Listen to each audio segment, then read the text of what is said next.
देखिए बच्चों, मैथ की ऑनलाइन क्लास में आपका स्वागत है।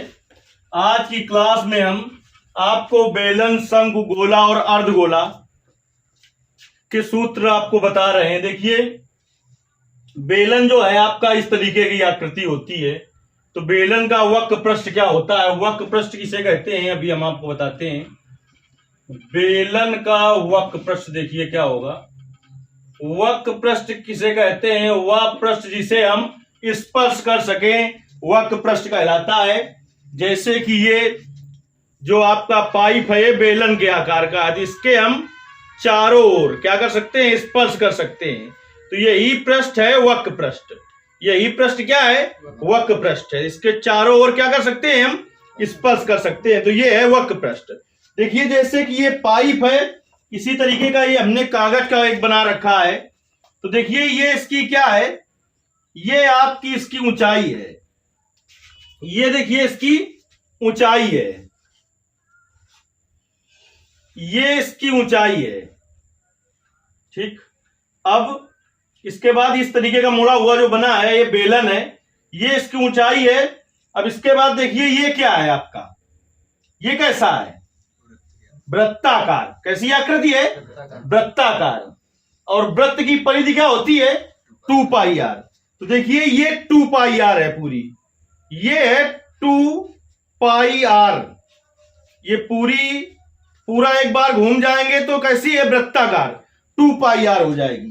अब इसके बाद देखिए इसको हम थोड़ा बीच से काट के अलग करते हैं। जब बीच से काट के अलग करेंगे तो देखिए किस तरीके की आकृति बन जाएगी। वहीं से हमें वक्र पृष्ठ का सूत्र मिल जाएगा। इसको काट के हमने अलग किया तो देखिए ये एक आयताकार आकृति मिल गई हमको, जिसकी देखिए लंबाई ये है h और चौड़ाई ये है जो कि 2 पाई आर है। और आयत का क्षेत्रफल होता है लंबाई गुणते चौड़ाई। वापस इसको मोड़ दें, फिर से बन जाएगा क्या, बेलन। क्या बन जाएगा, बेलन। तो देखिए लंबाई गुणते चौड़ाई, आयताकार आकृति बनी तो लंबाई गुणते चौड़ाई। तो लंबाई ये, इसको ऊंचाई ये h है और चौड़ाई क्या है, ये 2 पाई आर है। इसीलिए बेलन के वक्र पृष्ठ का सूत्र क्या होता है, 2 पाई आर। अब देखिए तो हो गया बेलन का वक्र पृष्ठ। अब बात करते हैं हम बेलन का संपूर्ण पृष्ठ। देखिए बेलन का संपूर्ण पृष्ठ क्या होगा, वक्र पृष्ठ तो होगा ही, बेलन का वक्र पृष्ठ, बेलन का वक्र पृष्ठ होगा। अब इसके बाद देखिए संपूर्ण पृष्ठ में क्या होगा, यहां पर होगा 2 पाई आर एच है आपका, 2 पाई आर ये एच ये, तो बेलन का वक्र पृष्ठ हुआ 2 पाई आर एच। अब इसके बाद देखिए संपूर्ण पृष्ठ क्या होगा, ये वक्र पृष्ठ होगा। अगर इधर हम ढक्कन बंद कर दें, किधर, इस तरफ ढक्कन बंद कर दें तो एक तरफ से बंद हुआ और एक ढक्कन इधर भी बंद कर दें तो अब ये क्या हो जाएगा, संपूर्ण पृष्ठ। यानी ये कैसी आकृति है, वृत्ताकार। वृत्त का क्षेत्रफल क्या होता है, पाई आर स्क्वायर।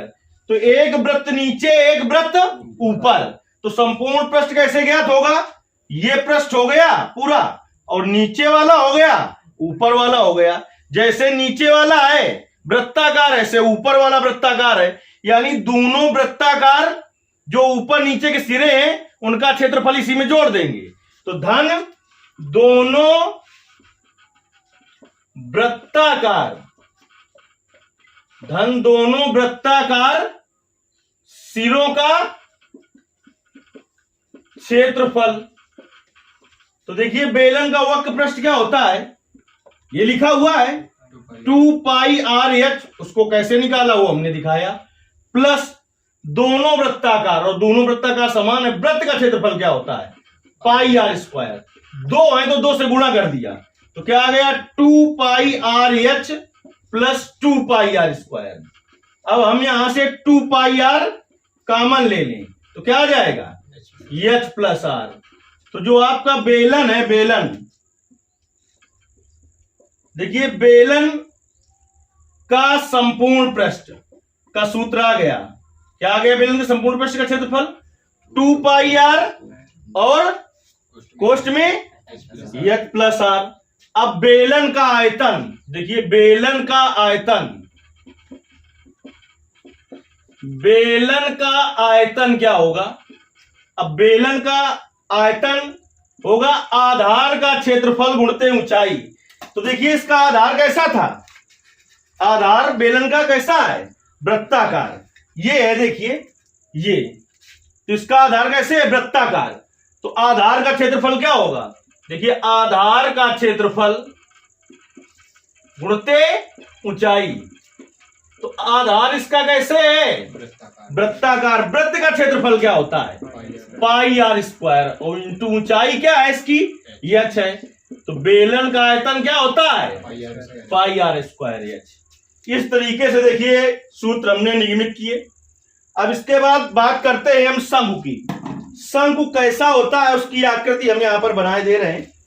फिलहाल हमारे पास ऐसा कोई चित्र नहीं है। शंकु ठीक ऐसा होता है जैसे जोकर की टोपी होती है, या जोकर की टोपी नहीं देखी है आपने तो बर्थडे वाली जो टोपी लगाई जाती है वो बिल्कुल शंकु के आकार की होती है। कैसी होती है? शंकु के आकार की होती है। अब उस तरीके की आकृति हमारे पास कोई नहीं है। शंकु की बात करेंगे अब।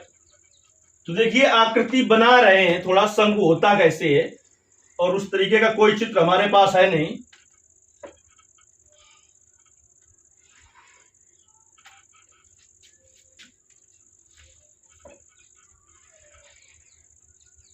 शंकु में क्या क्या होता है वो सब कुछ पहचान लेते हैं हम। शंकु में होता क्या क्या है? देखिए ये ए बी सी, ये ओ है, त्रिज्या मान ले शंकु की आर है, इसे कहते हैं ऊर्ध्वाधर ऊंचाई। ये क्या है? एच है। और ये तिरछी ऊंचाई, इसे यल कहते हैं। इसे क्या कहते हैं? यल। तो यहां पर देखिए समकोण त्रिभुज बन रहा है। कौन सा त्रिभुज बन रहा है?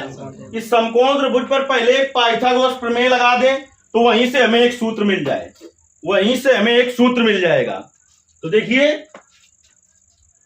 समकोण त्रिभुज COB में पाइथागोरस प्रमेय से 90 अंश के सामने वाली भुजा कर्ण होती है। तो लिखेंगे BC स्क्वायर बराबर OC square plus OB square. तो BC का मान है यल, तो यल स्क्वायर बराबर OC का मान H स्क्वायर प्लस OB का मान R। तो यहां से यल बराबर क्या आ गया? Under root H square plus R square. ये है शंकु की तिर्यक ऊंचाई, या इसी को कहते हैं तिरछी ऊंचाई। शंकु की तिर्यक ऊंचाई। अब देखिए इसका भी हम प्रैक्टिकल करके सूत्र निकाल सकते हैं, लेकिन एक जटिल प्रक्रिया है। पहली बात तो उस तरीके का चित्र हमारे पास नहीं है। लेकिन शंकु का आयतन क्या होगा? देखिए शंकु का आयतन क्या होगा? एक चीज हम बताए दे रहे हैं जो शायद आप अभी तक ना जानते रहे हो। एक बेलन हो तुम्हारे पास और एक शंकु हो। जितनी बेलन की त्रिज्या है उतनी ही शंकु की त्रिज्या हो, जितनी बेलन की ऊंचाई है उतनी ही शंकु की ऊंचाई हो। और शंकु से पानी भर के हम बेलन में डालें, कब डालें? जब जो शंकु की त्रिज्या है वही बेलन की त्रिज्या हो, जो शंकु की ऊंचाई है वही बेलन की ऊंचाई हो। तो 3 बार जब हम भर के डालेंगे शंकु से तब बेलन भरेगा। 3 बार जब हम भर के डालेंगे तब क्या भरेगा? बेलन भरेगा। तो इसका मतलब यह हुआ कि बेलन का आयतन शंकु का आयतन का 3 गुना होता है। किसका आयतन? बेलन का। कब 3 गुना होता है? जब त्रिज्या समान हो और ऊंचाई समान हो। तो इसका मतलब यह हुआ कि शंकु का आयतन बेलन के आयतन का 1/3 होता है। शंकु का आयतन बेलन के आयतन का, तो बेलन का आयतन क्या था? पाई आर स्क्वायर, उसका 1/3 होता है। तभी तो होता है सूत्र क्या? 1/3 पाई आर स्क्वायर। शंकु का वक्र पृष्ठ, शंकु का वक्र पृष्ठ, शंकु का वक्र पृष्ठ क्या होगा? चारों तरफ देखिए शंकु होता है, एक तो हम बताते हैं आपको, चारों तरफ जो छुएंगे तो क्या छुएंगे? देखिए तो वही शंकु वक्र पृष्ठ होगा। तो देखिए पाई आर यल, शंकु वक्र पृष्ठ क्या होगा? पाई आर यल। इधर क्या है? देखिए इसमें जब छुओगे तो एच कहीं नहीं आएगा। जब शंकु ऐसा शंकु बना होगा, ये कल्पना करिए कि टोपी कैसी होती है बर्थडे वाली, तो उसमें ऊर्ध्वाधर ऊंचाई को आप छुपाओगे तो बार बार छुओगे, तो किसको छुओगे? तिर्यक ऊंचाई को। इसीलिए क्या होता है शंकु का वक्र पृष्ठ? पाई आर एल। अब देखिए शंकु का संपूर्ण पृष्ठ, शंकु का संपूर्ण पृष्ठ क्या होगा? संपूर्ण पृष्ठ में वक्र पृष्ठ तो छुओगे ही आप, और ये आधार का क्षेत्रफल और होगा। नीचे से कैसी आकृति है ये? वृत्ताकार। तो क्या होता है वृत्त का क्षेत्रफल? पाई आर स्क्वायर। तो यानी शंकु का वक्र पृष्ठ धन आधार का क्षेत्रफल, आधार शंकु ऐसा होता है वृत्ताकार, तो पाई आर स्क्वायर। तो पाई आर इससे कॉमन ले लो तो क्या आ जाएगा? L plus R. ये किसका सूत्र है? ये सूत्र हो गया आपके शंकु का हो गया। अब देखिए हम बात करेंगे गोले की। गोले के सूत्र की बात करें, अर्धगोले की सूत्र की बात करें, उसके पहले कल हमने घन और घनाभ बताया था, तो उसका हमने क्या क्या बता दिया था? आयतन, वक्र पृष्ठ और संपूर्ण पृष्ठ। एक सूत्र वहां से छूट रहा है कि जो घनाभ का विकर्ण होता है, घनाभ का विकर्ण जो होता है विकर्ण, वो होता है under root L square plus B square plus H square.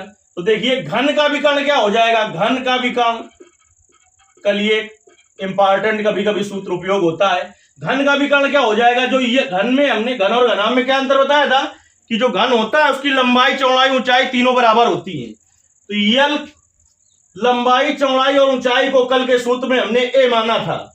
तो A square plus A square plus A square क्या हो जाएगा? Under root 3a square. तो 3 का तो वर्गमूल नहीं निकलेगा, रूट 3 होगा, ए स्क्वायर का ये हो जाएगा।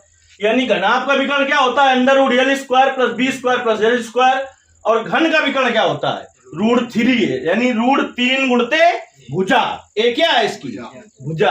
अब हम बात करेंगे गोले और अर्धगोले के, और फिर एक और टॉपिक जो कि हाई स्कूल के सिलेबस में जुड़ चुका है इस समय, उसकी चर्चा करेंगे। लेकिन उसके पहले हम बात करेंगे गोले की और अर्धगोले की। इसके बाद हम बात करेंगे, अभी किसकी बात करेंगे? उसके बाद शंकु परिच्छेद की। शंकु की बात हो चुकी है, लेकिन शंकु छिन्नक की बात करेंगे। शंकु छिन्नक की बात करेंगे। देखिए उसके पहले हम गोला कैसे होता है। आपने क्रिकेट की गेंद देखी होगी, आपने फुटबॉल की बॉल देखी होगी, वो ठीक गोला की तरीके होता है। कैसे होता है? गोला होता है, वही गोला होता है। क्या गोला होता है? क्रिकेट की गेंद हो चाहे फुटबॉल की गेंद हो, वो एक गोला के उदाहरण है। तो देखिए पहले यहां पर हम बनाते हैं गोला, फिर अभी बनाएंगे उसके बाद अर्धगोला।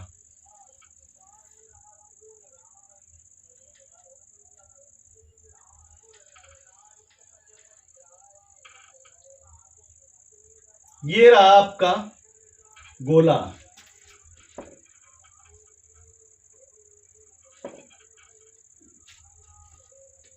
इसके बाद बनाया जाएगा, देखिए इधर अर्धगोला।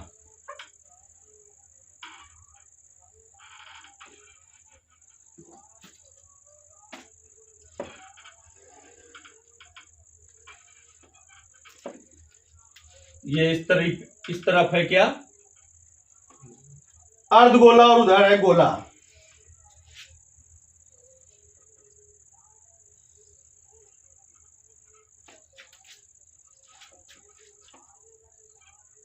देखिए गोले, इसमें थोड़ा इसका प्रैक्टिकली बताना और ज्यादा कठिन है, इसलिए इसका सूत्र तो याद कर लेना चाहिए। गोले का आयतन क्या होता है? गोले का आयतन क्या होता है? 4/3 पाई आर क्यूब। गोले का आयतन क्या होता है? 4/3 पाई आर क्यूब। अब गोले का वक्र पृष्ठ क्या होता है? गोले का वक्र पृष्ठ क्या होता है? गोले का वक्र पृष्ठ होता है, अभी हम बताएंगे क्यों ऐसा होता है, 4 पाई आर स्क्वायर। और गोले का संपूर्ण पृष्ठ होता है, देखिए वह पृष्ठ जिसे आप स्पर्श कर सके वो कहलाता है वक्र पृष्ठ। तो गोल होगा, बिल्कुल गोल, तो कहां उसको स्पर्श कर पाओगे? बार बार। लेकिन अब ये कहीं से कटा तो होता नहीं है, तो संपूर्ण पृष्ठ भी क्या होगा? वही होगा, कहीं से कटा हो तो जोड़ दे, इसीलिए क्या होता है? लेकिन अर्धगोले का जो वक्र पृष्ठ होगा वही संपूर्ण पृष्ठ नहीं होगा, क्योंकि वक्र पृष्ठ हुआ ये बाहरी पृष्ठ, लेकिन संपूर्ण पृष्ठ में इधर भी स्पर्श कर लेंगे, इसीलिए बराबर नहीं होता। अब देखिए, जब गोले की बात करता है इसीलिए वो कहता नहीं है अधिकतर सवालों में कि वक्र पृष्ठ ज्ञात करो कि संपूर्ण पृष्ठ, कहता है गोले का पृष्ठ ज्ञात कीजिए, क्योंकि जो वक्र पृष्ठ होता है वही संपूर्ण पृष्ठ होता है। अर्धगोले का देखिए आयतन पहले, तो अर्धगोला गोले का आधा होता है, तो अर्धगोले का आयतन, तो जितना गोले का आयतन होता है उसका क्या कर दो आधा, तो मैं 1/2 का गुणा कर दो, आधा करेंगे तो 2 दूनी, अरे इसका 1/2 करोगे तो 4 कट जाएगा, तो क्या जाएगा 2/3 पाई आर क्यूब, क्या जाएगा 2/3 पाई आर क्यूब। इसके बाद अर्धगोले का वक्र पृष्ठ, अर्धगोले का वक्र पृष्ठ क्या होगा, अर्धगोले का वक्र पृष्ठ क्या होगा, जो इसका वक्र पृष्ठ है ये गोले का था, इसी में 2 का भाग दे दो तो क्या हो जाएगा 2 पाई आर स्क्वायर। लेकिन इसका संपूर्ण पृष्ठ देखिए, अर्धगोले का संपूर्ण पृष्ठ क्या होगा, अर्धगोले का संपूर्ण पृष्ठ क्या होगा, होगा गोले का वक्र पृष्ठ, जो कि क्या है 2 पाई आर स्क्वायर धन आधार का क्षेत्रफल, तो ये वृत्ताकार होगा, वृत्त का क्षेत्रफल क्या होता है पाई आर स्क्वायर, तो 2 pi R square plus pi R square क्या हो गया 3 पाई आर स्क्वायर। गोले का जो वक्र पृष्ठ होता है वही संपूर्ण पृष्ठ होता है, लेकिन अर्धगोले का जो वक्र पृष्ठ होता है वही संपूर्ण पृष्ठ नहीं होता है।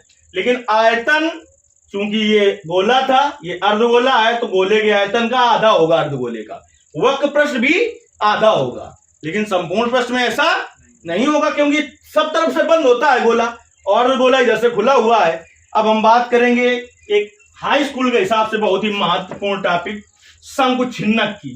तो देखिए शंकु छिन्नक पहले हम बना के दिखाते हैं तुम्हें कि शंकु छिन्नक होता कैसे है, कहते किसे है शंकु छिन्नक, तब फिर बात करेंगे हम। देखिए शंकु छिन्नक किसे कहते हैं वो पहले समझ लेते हैं। एक शंकु बनाते हैं,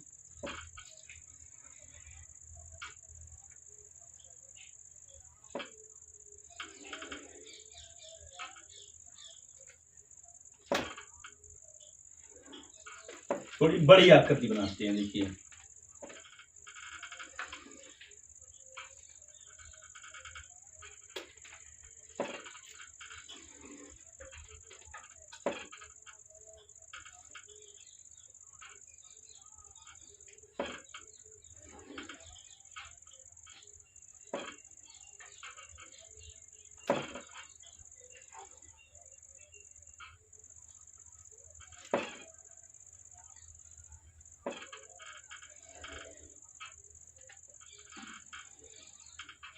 ये क्या बन गया, अब ये बन गया शंकु, क्या बन गया शंकु का आधार ये है ए बी,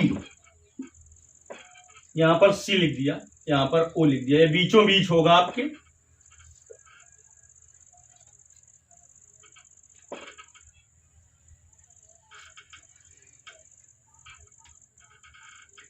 ये तो आपका क्या है शंकु, तो आधार के समांतर इसको काट दिया जाए, आधार ये है इसके समांतर काट दिया जाए, यहां पर से काट दिया और काट के ऊपर वाली आकृति हटा दें, काट के फिर ऊपर वाली आकृति हटा दें, तो ये बची हुई आकृति जो हुई, जो बची हुई आकृति जो है उसे क्या है, यही है शंकु छिन्नक। क्या है ये शंकु छिन्नक है।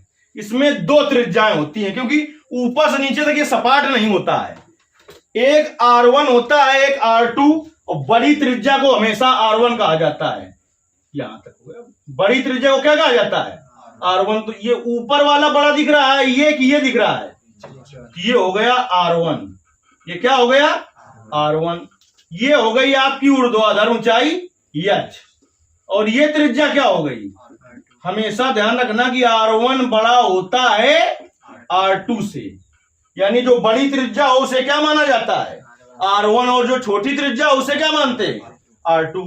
अब ये यल, ये शंकु छिन्नक की तिर्यक ऊंचाई है, तो जो उसकी तिर्यक ऊंचाई है वही इसकी तिर्यक ऊंचाई नहीं होगी, ये शंकु छिन्नक है। तो सबसे पहले तो लिखिए शंकु छिन्नक की तिर्यक ऊंचाई, शंकुछिन्नक की तिर्यक ऊंचाई को ही कहते हैं तिरछी ऊंचाई। क्या कहते हैं? तिरछी ऊंचाई। यल बराबर होता है √h² plus R1 minus R2 का होल स्क्वायर। ये है शंकुछिन्नक की तिर्यक ऊंचाई। अब शंकुछिन्नक का आयतन, शंकुछिन्नक का आयतन, शंकुछिन्नक का आयतन होता है 1/3 पाई h और कोष्ठ में R1² plus R2² plus R1 R2। ये क्या है? शंकुछिन्नक का आयतन। शंकुछिन्नक का वक्र पृष्ठ क्या होता है? शंकुछिन्नक का वक्र पृष्ठ क्या होता है? देखिए, शंकुछिन्नक का वक्र पृष्ठ होता है पाई एल कोष्ठ में R1 प्लस R2। ये होता है शंकुछिन्नक का वक्र पृष्ठ। अब शंकुछिन्नक का संपूर्ण पृष्ठ क्या होगा? शंकुछिन्नक का संपूर्ण पृष्ठ, शंकुछिन्नक का संपूर्ण पृष्ठ क्या होगा? देखिए, संपूर्ण पृष्ठ तो होगा वक्र पृष्ठ। तो वक्र पृष्ठ क्या है? पाई r और R1 प्लस R2 धन नीचे वाले आधार का क्षेत्रफल। तो चूंकि दो का गुणा क्यों नहीं कर रहे हैं? क्योंकि ऊपर दूसरी त्रिज्या है, नीचे दूसरी त्रिज्या है, तो ये भी वृत्ताकार होगा, लेकिन त्रिज्या है R1, तो इसका क्षेत्रफल क्या हो जाएगा? पाई R1 स्क्वायर। अब संपूर्ण पृष्ठ में नीचे से भी खुला है, ऊपर से भी खुला है, तो दोनों जुड़ जाएंगे। ये भी वृत्ताकार है, लेकिन इसकी त्रिज्या क्या है? R2, तो हो जाएगा क्षेत्रफल इसका पाई R2 स्क्वायर। तो pi L R1 plus R2 plus pi से भी कॉमन ले लें चाहे तो यहां पर हो जाएगा R1 square plus R2 square. ये हो गया आपका। इस तरीके से मेंसुरेशन के सूत्र लगभग कंप्लीट हो गए आपके, और जो आगे जो होगा वो अब अगली क्लास में बताया जाएगा। यदि आपको ये वीडियो अच्छा लगा हो तो ज्यादा से ज्यादा शेयर करिए। यदि ऐसा लगा हो कि हमें सूत्र समझ के भी कर सकते हैं, अभी तक तो हम सूत्र रटते रहे, तो वीडियो को ज्यादा से ज्यादा लाइक करना है और ज्यादा से ज्यादा लोगों तक पहुंचाना है। धन्यवाद।